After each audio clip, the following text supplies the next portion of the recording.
Then Balaam said to Balak, build 7 altars for me here, and prepare for me here 7 bulls, 7 rams.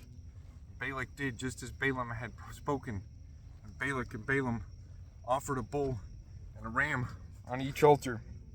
And Balaam said to Balak, stand by your burnt offering, and I will go. Perhaps the Lord will come to meet me, and whatever he shows me, I will tell you. So he went to a desolate height, and God met Balaam, and he said to him, I have prepared the 7 altars, and I have offered on each altar a bull and a ram. Then the Lord put a word in Balaam's mouth, and said, return to Balak, and thus you shall speak. So he returned to him. There he was, standing by the burnt offering, he and all the princes of Moab.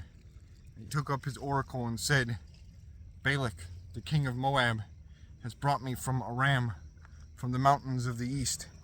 Come, curse Jacob for me, and come down, and come, denounce Israel. How shall I curse whom God has not cursed? And how shall I denounce whom the Lord has not denounced? For from the top of the rocks I see him, and from the hills I behold him. There, a people dwelling alone, not reckoning itself among the nations.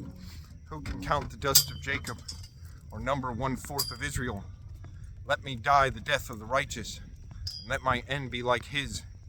Then Balak said to Balaam, what have you done to me?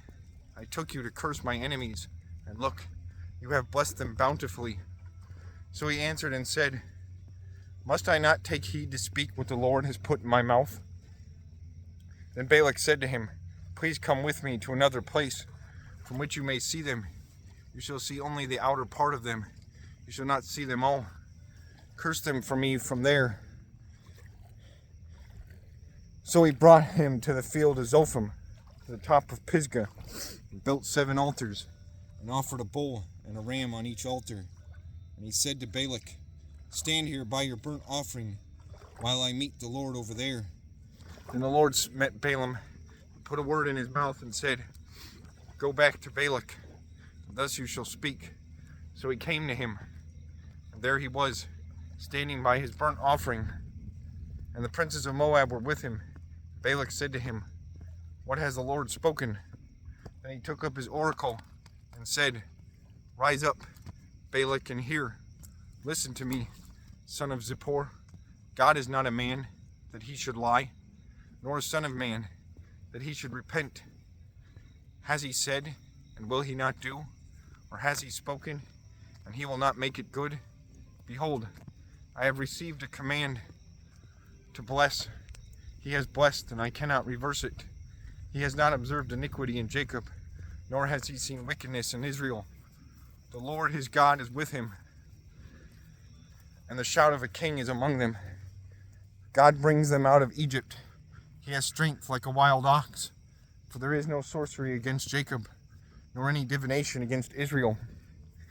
It now must be said of Jacob and of Israel, oh, what God has done. Look, a people rises like a lioness, and lifts itself up like a lion. It shall not lie down until it devours the prey, and drinks the blood of the slain. Then Balak said to Balaam, neither curse them at all, nor bless them at all. So Balaam answered and said to Balak, did I not tell you, saying, all that the Lord speaks, that I must do? Then Balak said to Balaam, please come, I will take you to another place. Perhaps it will please God that you may curse them for me from there.